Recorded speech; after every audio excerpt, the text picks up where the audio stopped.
ভোটের আগে ফের তপ্ত ভাঙর, আবারও সংবাদের শিরোনামে ভাঙর এর ঘটনা। রাজপুরে তৃণমূল আইএসএফ সংঘর্ষে উত্তেজনা, আইএসএফ এর একাধিক বাইক ভাঙচুরের অভিযোগ।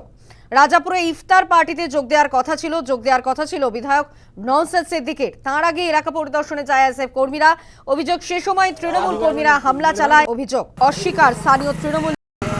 রবিবার আমরা দেখেছিলাম শওকত মোল্লার গাড়ির কাজ ভেঙে দেওয়া হয় এবং সেক্ষেত্রেও অভিযোগ ওঠে আইএসএফ এর বিরুদ্ধে।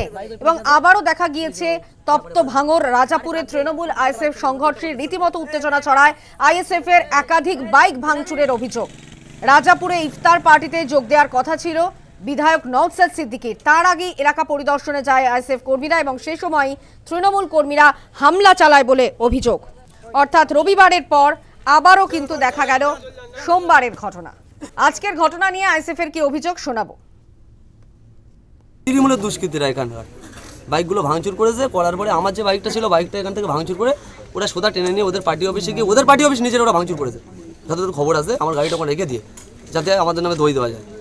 এবং এখানে আমাদের 2-4 জনের মারধর পর্যন্ত করেছে। আমাদের কাছে এতটুকু প্রশ্ন যে ভাঙড়ের বিধায়ক আজকে শওকত মোল্লা না নওশাদ সিদ্দিকী, সেটা ডিক্লেয়ার করতে হবে প্রশাসনকে।